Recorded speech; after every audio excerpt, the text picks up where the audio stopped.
Namaskar. Hello and welcome to P Guru's channel. I'm your host Sri Iyer. The gunner site is back and we have three distinguished generals. One of them could not make it. General Raj Shukla is busy today, but he'll be back with us next Monday when we pick up the same series. Let's welcome General Harimohan Iyer and General Ravi Shankar. Namaskar, sir. How are you? Namaskar and thanks a lot. We are fine. Happy Deepavali to everyone who's watching this podcast. Happy Deepavali.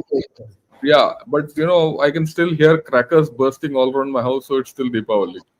Yes, indeed. Yes, indeed. Same here, sir. Sir, that crackers are bursting around your house is not surprising. Crackers are bursting around my house. That is surprising. There are so many of us here, still celebrating Diwali.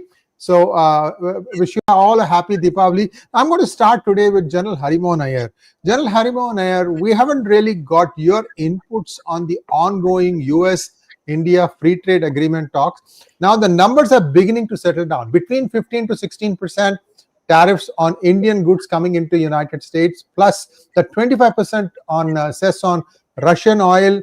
Debatable that it's possible that India might, in principle, agree that we will take some crude oil from United States. Although I need to understand the numbers in this, because as far as I can remember, India did one very clever thing in that they asked everybody to quote the prices of crude ex the India's port. In other words, they need to figure out whether they wanted to use this carrier or that carrier, this insurance or that insurance, whatever the pricing was. So in that way, it's a level playing field for India. It's a good thing. So I yield the floor to you, sir. First thoughts on the US-India free trade agreement. Why this is so important? Over to you. Thank you very much for letting me start the debate today. It's a rare thing. Generally follow the two my guru generals, and I get to give the finishing touches. But I guess it's going to be the other way around today. Firstly, this India-US trade agreement. India was one of the first countries to bring a trade deal on table with the US. Somewhere in, I think, February of this year. One of the first countries, and by and large, our deal was finding our way through. It was only after the possibly the action we had with Pakistan in May, and thereafter the events created a little bit of trouble, and also possibly the reason the deal was being negotiated with a businessman as a president in the US. Till now, whenever we negotiated with a politician. So this time we were negotiating with a businessman who definitely is a tough negotiator. So he was coming with his agenda, and I am very sure that he pushed his way around as far as agri and dairy issues are concerned. And that is where the deal got stuck in the month of February, March, because we are very protective in these two fields. And it is a very logical thing because India is an agrarian society, and we have a very large farmer base, and we cannot have them neglected. No politician in India can sign a deal which is not in favor of the farmer of India. So to expect our nation to go in the kind of requirements which the Americans laid out, it was never expected that it will get closed in the first go. And then, of course, those misunderstandings or whatever it was regarding the ceasefire and the agenda which the US president was running possibly aggravated it. And then he levied a universal tariff of 25% on India. That possibly was a pressure tactic to say that this is a start and I'll take it up. At times, he even threatened to take it to 100, 150%. And these are typical, hardcore negotiations done by a businessman who's looking for his best deal. So the best thing which happened with India was we had a very I will say, enriched Commerce Ministry delegation.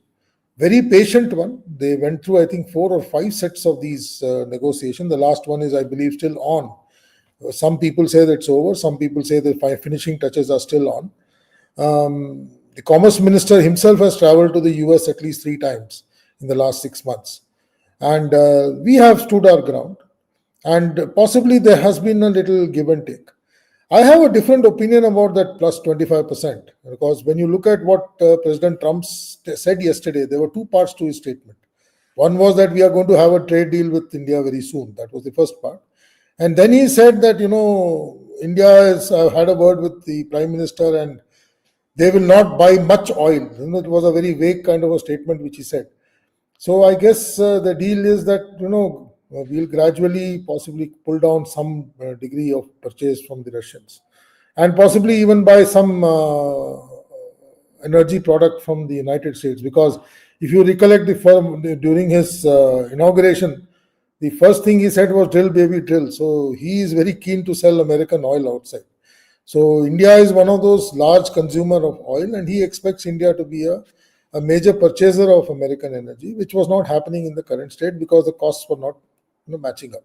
You yourself said the way Indians negotiated it. I guess we have a professional team which is working on it.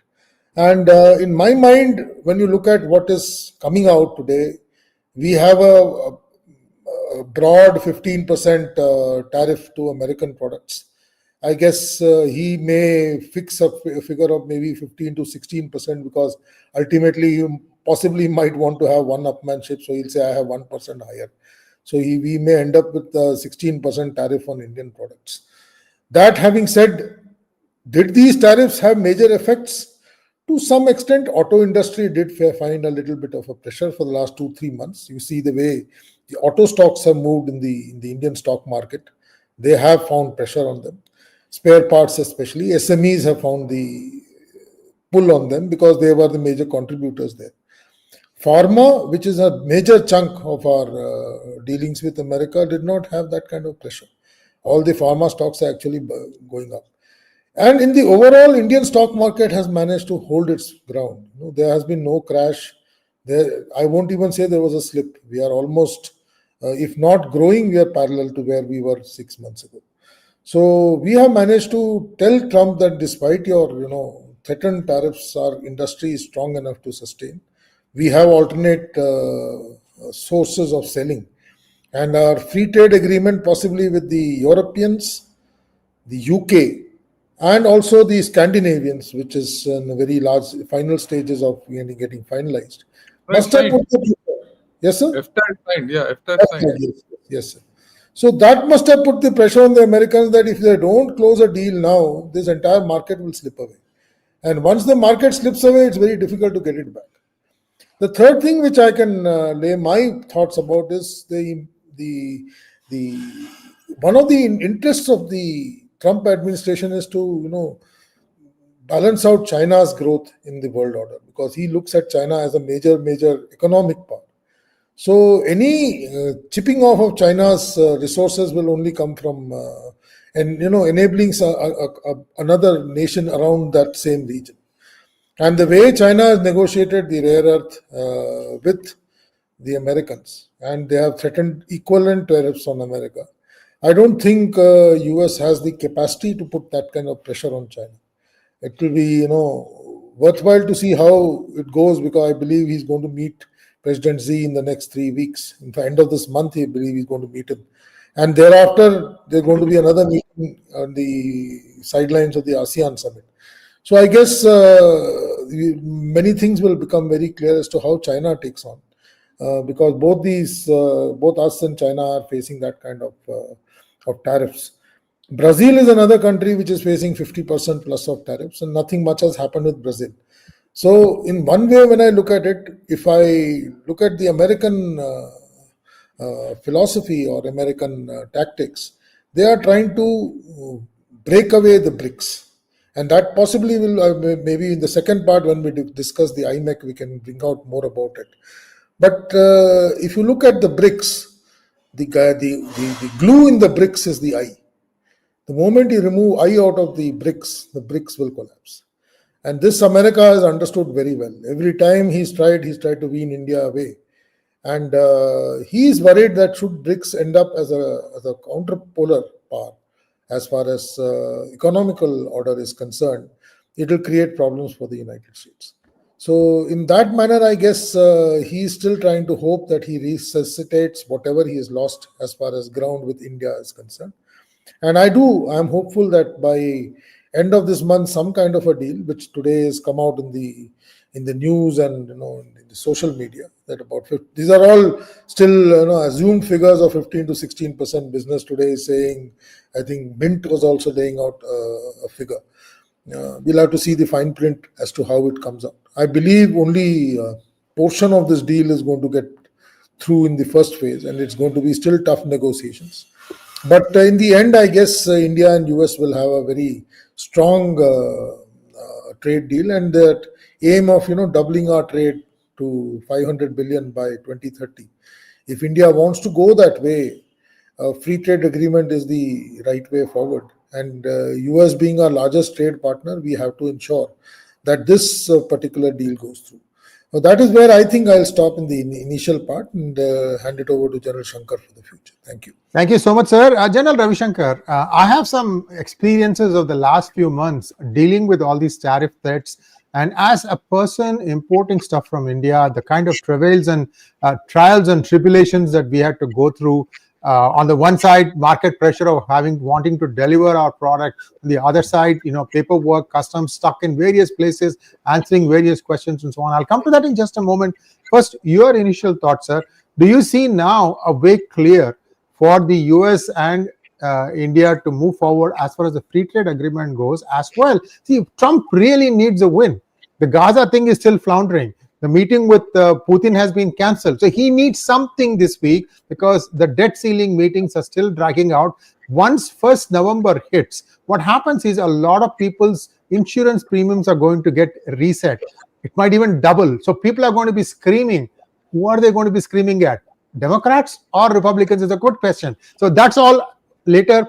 General Ravi Shankar, your thoughts are, and before that, viewers, we are going live on Gunnershot and P Gurus for this channel, for this hangout. And I request all of you, wherever you are watching, to like this video. And if you have not already subscribed to our channel, please do subscribe to our channel. Over to you, sir.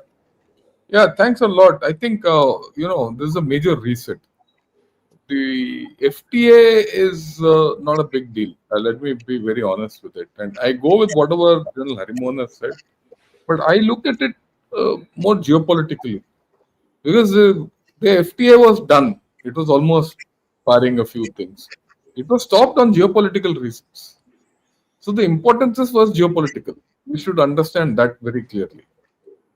Okay.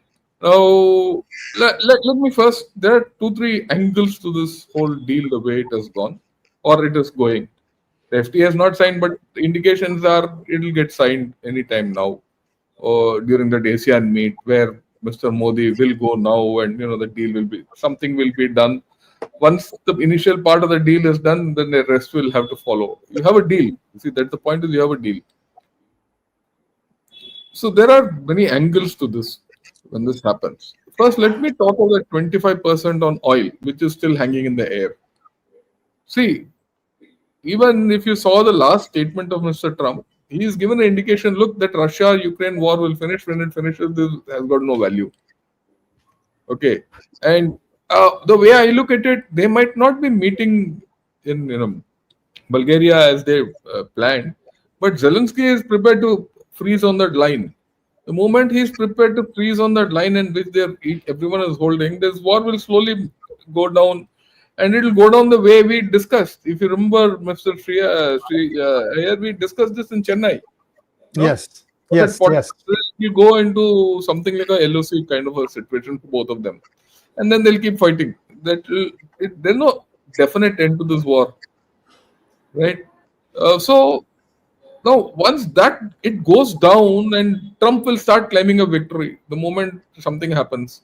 The moment the victory is claimed, then there's no reason for that this Russian tariff to continue. Then it's a matter of, we might like to reduce the Russian oil, but do you have to reduce Russian oil? No. For a growing country, if your economy is going up, you need more oil. In that context, more Russian American oil is good. There's no problem. It serves everyone's purpose. Oil is not an issue. Those 25% tariffs are receding. And like both of you have said, Trump needs something in hand. He can't say, okay, I'm cutty with the whole world and I'll be sitting here. It will not happen, right? And then the point which then Harimohan said, very important. Suddenly he finds, you see, look at it. Till yesterday or day before, we were prepared to live in a world where we are not okay with the USA, not okay with China, and we made headway. He spoke of Brazil. The vice president of Brazil was here 2 days back. Next month or by January or February, the president is going to come. They are looking at a major trade upgrade with India. The moment Brazil and India start, this upgrade, then it has a lot of collateral effect both on China and USA. And USA is not a fool. Neither is China. Okay, and we've already, like what you said, we've gone through a FTA with the EU will compete, is going on at very good pace. If FTA has gone through, you got trade deals with UAE, you got trade deals with Australia. Our defense minister was there. They want an extension. So there are so many things on the pie. What comes out is today that the growth rates. You see the world economic outlook. India is, they're talking 6.8%, and the difference of 2.2, 0.3% is like rounding off error. For any other country, a difference of 2% or 0.2%, not 2%, 2.2% in a GDP swing is huge. They can't absorb it. And everyone knows that the Chinese figures are fake. Okay. So where will people go? People have to come to India. And if people have to come to India and your energy also, let's look at other indications. Microsoft says it doesn't want to be in USA. Sorry, no, in China. It's winding up in 26. That is definite. Where they'll go is we'll see. Whether they'll expand in India, whether they will expand, go to Thailand. That's the next destination we are talking of. We don't know. But definitely they'll expand in India. There's no doubt about it. I don't have doubts. Google says he wants to put up a mega plant in Visakhapatnam. There's no doubt. iPhone, you today have started producing more iPhones than China. I mean, more mobiles. Your export of mobiles in India is more than China. That shift has started, and it'll only grow further. Okay, so this FTA, whether the FTA was signed or not, the American business community are very clear that they have their destination is India.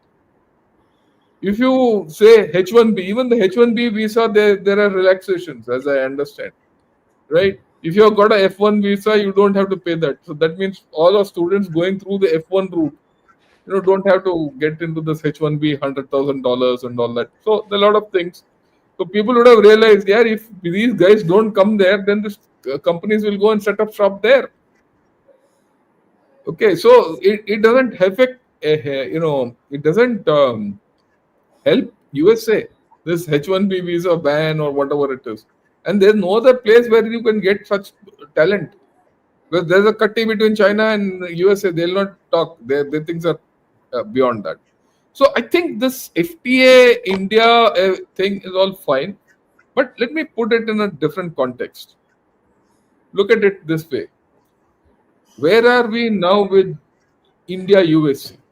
That's the relationship. So far, if you read Foreign Affairs, New York Times, all of them were talking, oh, why should we give technology to India? Why should we do all this for India if India does nothing for us? Right? What's the use of having India as a partner? It's an elected autocracy. These are the things. The chap who's been arrested, who's that Ashley Tellis. What you see the articles he's been writing off late, right? Is a power with delusions. Well, you had to deal with this power which is deluded. Either you're deluded or I'm deluded. I'm not deluded, so you have to be deluded not to deal with me. That's what is coming out, isn't it? So they have to deal. There's no other choice. They don't have a choice. So what have you done? A lot of people in America felt that dealing it, India was doing India a favor. That's gone. Now you're 50-50. It's a give and take. You might give, you might take. You might take some corn. You might give something. That's a minor thing. That is trade. But the major thing is you are now dealing with America on a one-to-one basis. भैया तुम ये दो हम वो खरीदेंगे and vice versa. You fought with me for 9 months. Okay, you are no more giving me anything free. I don't want anything free from you. At the same time, don't expect anything free from me. I will take the flesh. If it is mutually beneficial, we go ahead. Otherwise, forget it. You have created space elsewhere, and that space elsewhere will now. So, in effect, you created that space elsewhere, and you're getting back to USA, which means your economy will only grow stronger. Understand this. It has to grow stronger. Okay. So this is the trade and India, America, geopolitics and all that. Do I expect the Indo-Pacific thing to come back? It'll not. It'll come back, but we've lost that trust. That strategic trust has lost. Now it's up to America to regain it. Will America regain it? They have no choice. That's what the IMEC is all about. We'll come to that. But there are a couple of other indications. If this deal goes through, that guy sitting in Beijing, he'll have bad dreams. Understand the repercussions there. No, he doesn't have a deal with you, nothing. Suddenly he says, "Yeah, and everyone knows, even today in an article in Guancha, I read that the only country which can match China on scale, pace, both is India. And if China loses out on America, they are in trouble. Okay, and their economy has supposedly grown by 4.7% or 4.8% in the last quarter. But everyone is crying, matam hai udhar. Prices are still going down. Deflation hai udhar. How can an economy be in deflation, prices be in deflation, and your economy goes up, your GDP goes up? That's a Chinese puzzle. Let it be there. So, but he knows internally what's his problem, isn't it? Also, we should know that look, tomorrow third plenum or fourth plenum will end. Fourth plenary, yeah. Fourth plenum will end. Now, so far, there's not a single pipsqueak word out of China. Look at the thing. You have to offset this FTA against other events. Not a pipsqueak coming out. We don't know what's happening there. Okay, we don't know whether there's a tussle between the military and this. We'll talk about that tomorrow, day after. But the fact is, nothing is coming out. Nothing is coming out, which means there's no decision taken. And this plenary was important for China to set their next 5-year plan. Whether it's because of economics or whether it's because of military, whether it's because of Xi Jinping's successor, all that. This plenary was about economic reforms and next 5-year plan. If China is not discussing that plan is flawed. Or it's politically, there will be compromises on that plan. Which means that China will not go ahead. As simple as that. I mean, QED, silence conveys a lot of meaning. That's what that great song, Sounds of Silence, if you remember. Right? Hello, darkness, my friend type, So there's a sounds of silence coming out of China. And that to me is loud and clear. Then look at this FTA when it goes through. What's the message to Pakistan? Pakistan, till yesterday, they were jumping that, we are nowhere, we are out of America, ye, wo, and all that. Suddenly, they'll say, yaar, ye kya ho gaya? वो तो America वाला तो दिवाली जला रहा है. वो आज Twitter में जाके आप देखिए तो there's one tweet which I just saw. That President Trump is the only head of state, including India, who has lit a Diwali lamp in his office. They say even Modi has not done that. I mean, I'm not saying whether it is good, bad, or ugly, but that's the message coming out. Okay, that's the message coming out with all the with the Indian ambassador and all Indians around him. He lights a diya. and says thank you Deepavali. He says happy Deepavali. He doesn't go and do namaz, no, when Pakistan का day है. पाकिस्तान में क्या करते हैं Pakistan day में? वो तो नमाज ही करते हैं और कुछ करते नहीं है. He doesn't do that. He will not do that. Now Pakistan has to think, and now, right, and we have to lay terms now, and it will come. Okay, and of course, so all these issues are there. There's a view in India which says, which say 2-3 days back also when I was discussing with people, India has been kept out of the West Asian issue. We've been kept out of this Gaza talk. We don't have a leg to stand on. We don't have this. We don't have that, and all that. I mean, I was very clear that we were keeping our powder dry and we were not jumping into it, and we have reserved ourselves from this whole story to get in at the right time. Has the right time come? I think so. So I have a thing. I mean, I have not looked at this FTA from the FTA point of view, whether you buy 4 bushels of coin or we sell some, trinkets to them from Surat. That is minor. That will happen. Right? Where if a few traders who are dependent on, only on USA have to pack up, so be it.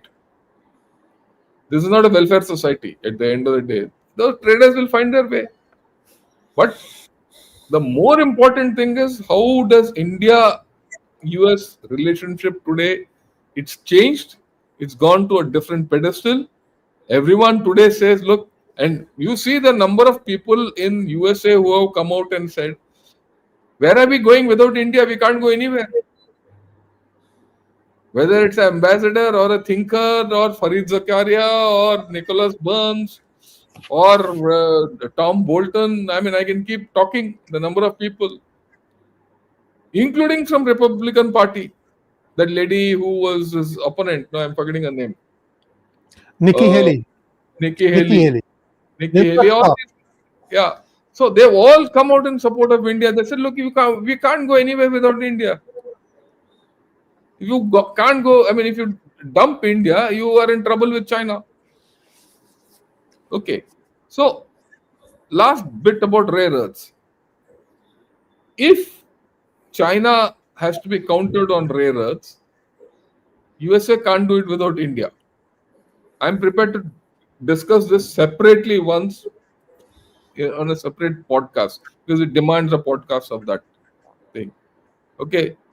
Rare earths is not a matter of earth-shaking consequences financially. It is a matter of control. The amount of rare earths are small. The amount of trade in rare earths is very small. Right? It is just that China has outstripped everyone in terms of price. But the overall quantity is low and the total capacity or output is low, very low. It's not even $5 billion globally. So there are already, Australia and USA have started dealing with each other. So yesterday only Albanese signed a deal on rare earths. And my firm view, the COD is the solution for the rare earths.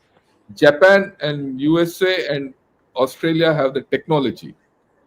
You have the resources. And your resources or Chinese resources are not in China. They're in Myanmar. I've been talking about this, right? So we can talk about this separately. So again, you need India in that. Without India, you can go nowhere. So this is the thing. Okay, we can talk of other things. Back to you. Thank you so much, sir. I want to just recall last couple of months interesting experiences that we as Indian Americans have been facing in the United States. First of all, viewers, pharma is in short supply. Many people who are taking regular medication, they used to be able to get 3 months supply at one shot. So they would go back to the pharma and say, okay, I need a refill. Now, those 3 months have been shrunk to 1 month. Just think about it. You have to get it every month. It means you have to remember to make that order. And why is that happening? There is shortage. Why is there shortage? Nobody has explained this. This is now year now.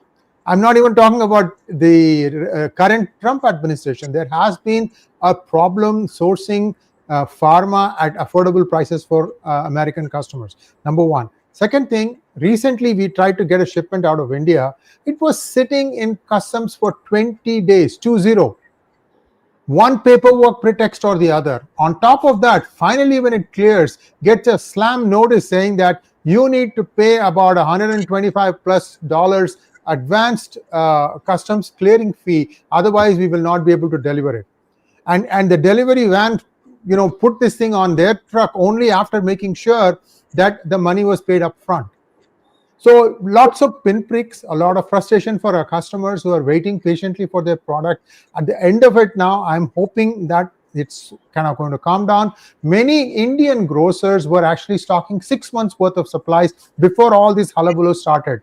And I think that's going to ride out much of the price rises for the groceries as far as Indian markets go. So there is some good news there. Hopefully this is going to continue going in the forward direction. Now I'd invite General Harimohan Iyer to talk about the IMEC corridor. Sir, let's just set the context by showing you a map of the IMEC corridor as it stands now, and then I'll yield the floor to you. Can we have the map, please? Okay, so this is the IMEC corridor, because it was so long ago that most of us probably have forgotten about it. So the critical points are Jabal Ali in UAE, Harad in Saudi Arabia, Al Gufayat in UAE, Riyadh, and somewhere there is Haifa also. Yes, there is Haifa, and then it goes to Greece. So this is the route of IMEC, and over to you, General Harimohan Iyer. Request you to do it for like 5 minutes, sir. 5 minutes for you, 5 minutes for General Ravi Shankar, and then we can take questions. Over to you. Okay, thank you. When I look at the IMEC, I look at it as the US response to the Belt and Road Initiative of the Chinese. If you look at the BRI, it actually runs along the land route through Iran, Afghanistan, and towards Turkey, and then gets into the European corridor. So when you look at this as an alternate route, and this is a route which is much more stable. So this was a decision taken during the G20 summit in India a couple of years back, and it came out on the last day of that particular event as a surprise to many of us who were following the event.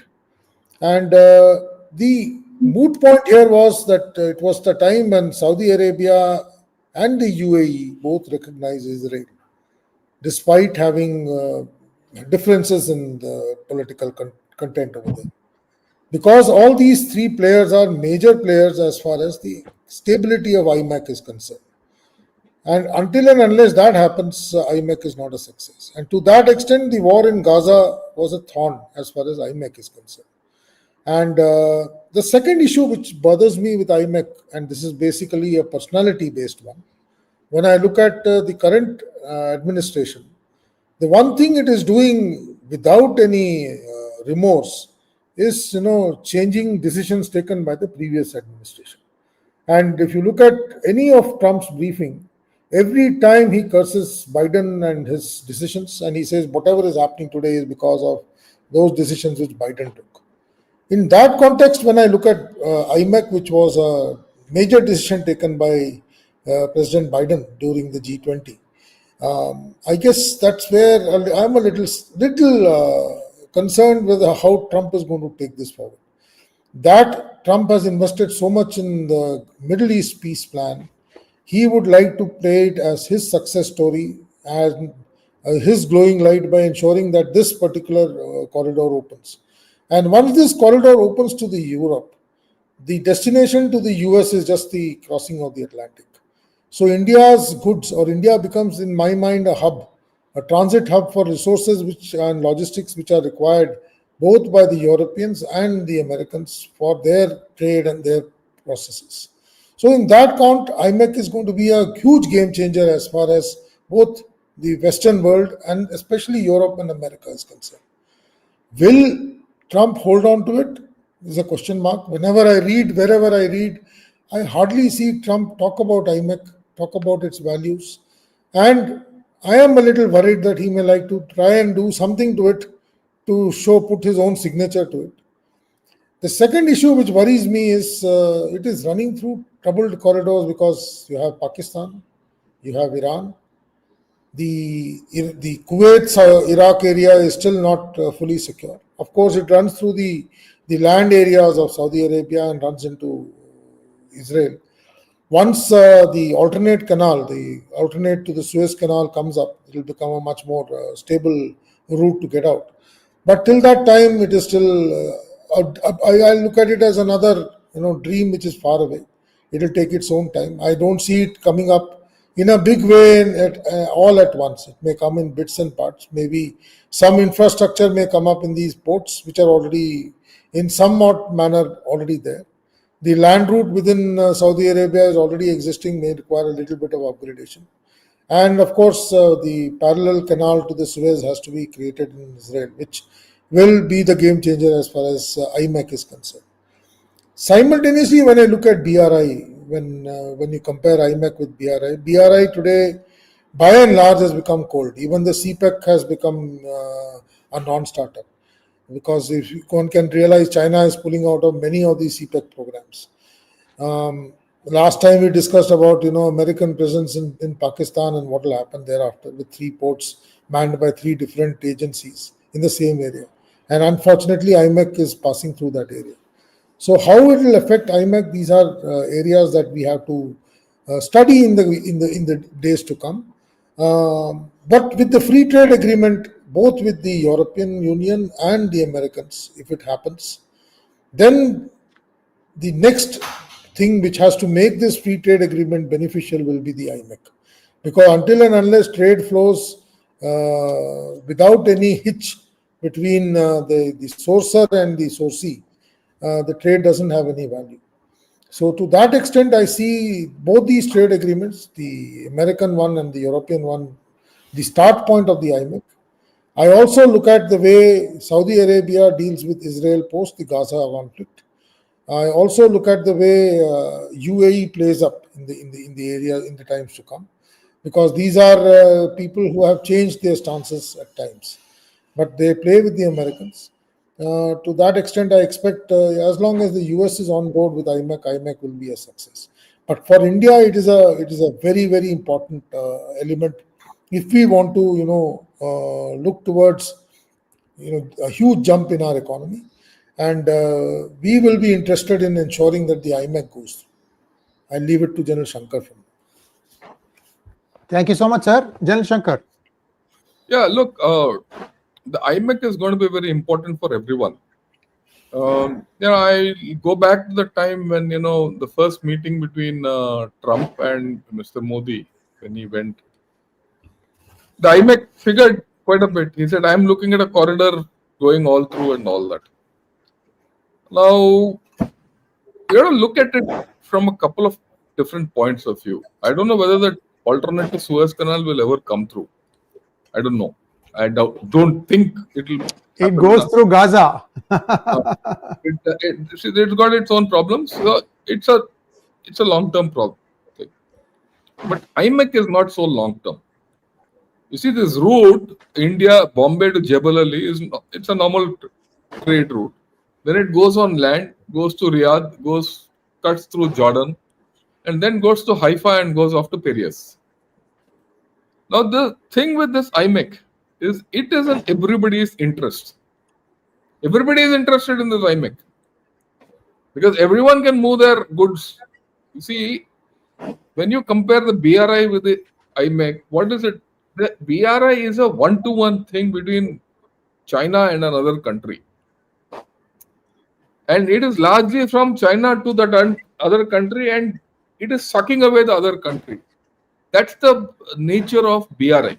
It's pumping in some poison from China, and it is sucking away that other country's nectar. That's how BRI is configured. In this, you have UAE, you have Saudis, you have India, you have Jordan, you have Israel, Greece, and all European countries across as it goes. So everyone has a stake in this. So I don't see this failing anymore. The block to this was this Gaza story. Let us see how the Gaza story. Look, that's a different story, whether Gaza will go through problem and all that. Hopefully it should go. Let's be optimistic. I mean, Gaza problem might not be solved, but the problem which Gaza poses to IMEC might be solved. that Haifa will start opening up. The moment Haifa opens up, you're already gone through. You'll go to Piraeus. People are ready. Greece is ready. That is why India has already upped its equation with Greece, right? And then if you see, Italy is very keen because Italy is the alternate to Piraeus, next door. Italy says, "Come, I will give you space for IMEC." Right? So Europe, Italy, Greece are on the board means Europe is on board. Okay, the moment that happens, the whole story changes completely. Right? And then of course, if this starts happening, it will start going up and down. What is the main thing which will go through this? Energy, oil. I mean, oil has to go from where? India. The thing is, oil from India has to go into Europe as it is going today in a fail-safe manner. Can I get the map back? I want to explain a few things. Yeah. Yeah. Now, if you see what's the safety aspect of IMEC, it avoids the Red Sea route. Houthis are out of the equation. Houthis so far are not quiet. If you go full steam into Red Sea, there'll be a problem. Okay. On the north, you had a problem with Iran, you had a problem with Iraq, you had a problem with Syria. It was a complete Shia crescent. And on top of that is Turkey. Turkey has its own squeeze on this. Now you avoided all that. See, we should understand that Syria is not at safe for any such activity, nor is Turkey. Turkey has its own angles, nor is Iran. Now you've avoided both, and you're going through interested places. That's what the importance of IMEX is, that all these countries are countries which have a stake in the success of IMEC. The agencies and the dangers to IMEC are kept away. Turkey is very pissed off because of this. Okay, now let's get to India. India has already made its move. A lot of people say, oh, IMEC has gone cold and all that. I don't agree with it. The IMEC is ready to a large extent between UAE, Saudi and India. Now it's only a matter of crossing Jordan, getting into Piraeus and getting there. And already you have made your move to go to Piraeus by increasing your links with Greece, and you already started bottling Turkey up. You have started doing naval exercises there. You done a naval exercise between the Greek navy and our navy. INS Trikand went. Okay, so you made a presence there. You already started dealing with Morocco. Morocco, if you see, this not on the map, it comes a little to the south. Okay, so you started increasing your trade links with Morocco. Okay, of course, you have a lot of things to get from Morocco. That's a different story. So you have already started playing there. It's now a matter of, okay, get the Italians on board there, Greek. I think the next step will be Italy, Greece, and India will start doing some naval exercises and domination and all that in that belt. And then you will see this taking off. Yeah. Where is Morocco? Yeah, Morocco, of course, it dominates. Yeah, the Gibraltar, the port of Gibraltar. So you got port of Gibraltar, the African part. You started talking to Morocco. So overall, if you see, the Mediterranean line is also clear and everything else is clear. The only thing which is there is, people in Gaza and that problem in Gaza. And the fact which General Harimohan said that, look, Pakistan can play a dirty hand along the IMEC. Okay, let's look at the Pakistani hand. What will Pakistan do? Let's say, take a case where Pakistan gives troops for Gaza. That's a question mark. Why now it's a question mark? Because the moment Pakistan was told to give troops to Gaza, the TLP chaps stood up and there was a racket out there. There's been a bloodbath in Murid K, and people are not happy. And now I don't think Pakistan is in a position to send troops to Gaza. If they send, they have problems at home. They'll slip out of it. Okay. And in any case, the Israelis would have never accepted Pakistanis. The Israelis are also not accepting Turkey. No, they will not. those are other things. We'll not get into that. But having said that, if Pakistan doesn't send troops there, and Pakistan has problems sending troops to against Houthis, then Saudis will not bother about them. Then why will Trump give money to them? See, then they'll say, to hell with you, yeah. So now, as fast as he has flipped from India, he'll flip from Pakistan also.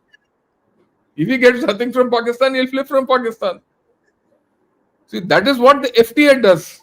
Now the linkage between the FTA and IMEC comes here. Okay. In any case, we are strategic partners with UAE and Saudi Arabia and Israel. Comprehensive strategic partners. They are also interested in investing into you. And this IMEC, unlike the Chinese BRI, is one way. This is two-way. It is multi-way for everyone.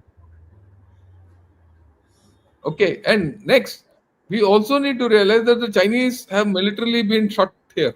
There's no Chinese presence. Russian presence also very little. The Russians are trying to get their foothold into Syria, with their loss completely. So, and it's now completely dominated by US. Yeah, I agree with Hari when he says how Trump will behave towards IMEC is the question mark. But if I go back to the SPAT days, then he's all for it. And plus, he will be all for it because he has to offset, like you said, somewhere he has to seek a win. A win. Look at it from the American point of view.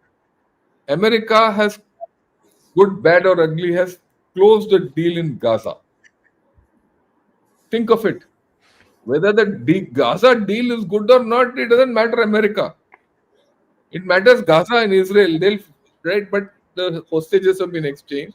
There's some talk. The thing is looking inward. They talk of Hamas being, their weapon is being taken away, all that. But whether it happens or not, now it is focus Gaza. It's not focus all over the countryside. You look at the security point of view, all these Hamas, Houthis, and all these fellows are out. Iran is now defanged. Okay. Turkey is told you keep quiet. You can making shouting about Gaza and all, but nothing more. So the security situation has improved. Trump has already started claiming, credit for it. Now he'll say, I've done an FTA with India. Then he'll say, I've started a corridor. Look at the linkages which are going to happen. Then that's the way he'll win Europe back. After all, for Europe, what is it in it for Europe? Okay. And in this bargain, if he kinds of tones down Russia-Ukraine war to some solution, that solution might be the worst solution. Okay. Like I said, it could be the worst solution possible. But if that is toned down and Russia starts trading with Europe like before, and the sanctions are removed on Russia, the link between Russia and China also get toned down. See, it's just not IMEC. IMEC is one part of a jigsaw puzzle. And why come to the last thing before we take questions and all? I said this on day one when Trump took over as the president. I did everything. Trump's focus is China. He is playing complete madman game with them. Unpredictability is the name of the game. One day he says 20% tariff, the other day he says 120%, third day he says 2,200%. No one in China knows what is there in Trump's mind. So China, for the past 9 months, has been catering for the worst case option. When a country, I'm sure Hari will understand and agree with me, that when you cater for the worst case option, right, that's the most costly option for a country. Right? Your expenditure on that is the worst. And that has been hitting China with no outcomes. One day he's okay. Now this Pakistani fellow is flying high. But suddenly you look at China. He's the US chap. He's not put his foot down there. But he's got Pakistan on his side. He's now not clear about Pakistan. Everything. China is in a fix. Trump has changed the tables. Panama, he's close to China. What's happening in Panama? If I go back, that's one full session. Okay, he's shut out. Whether he takes over Greenland or not is a different story. But he shut China out of there. China is kicked out from there. Okay. Now China has to depend on Russia to open that North Sea route. Not North Sea, that Arctic route. Arctic, yeah. Yeah, right. That North Pole route. So where does it leave China? And he's opening something towards Central Asia. So that means China, instead of being confronted where it is strongest on the coast, Taiwan and all, this fellow says, I'll go sit behind your back, where you're most vulnerable. Tibet and Xinjiang. Don't be surprised if tomorrow something on Tibet starts. If not tomorrow, to 5-6 months. Because Tibet and Xinjiang remain the Achilles heel of China. Okay. The strength of China was Pakistan, CPEC and all that. That's become his weakness now. So I think Mr. Trump is playing a game which is much beyond any of us get it. I was very clear from the beginning that it is against China. I was a little surprised what he did with India. Of course, he thought he will, do something else, but he's failed there. But he's also had the capability, flexibility to reconcile to the fact and say, okay, I can't do this, let me do this. So you will see that IMEC becomes a strong case for a flip against China and Pakistan. So I see a lot of things happening further. In fact, in days to come, our stories have to be more interesting to talk of. We have not spoken of Russia, Ukraine, we have not spoken of things, and we have not spoken of what's going to happen in Southeast Asia. Southeast Asia also, he's got a foot out there, but we'll talk as events unfold. So I'm very hopeful about the IMEC, right? I think in the next 3-4 months, we will have to discuss actually how things are going to move ahead. Of course, it's contingent on a lot of things can go wrong, but I see some case for optimism. Back to you, Shri Iyer ji. Thank you so much, sir.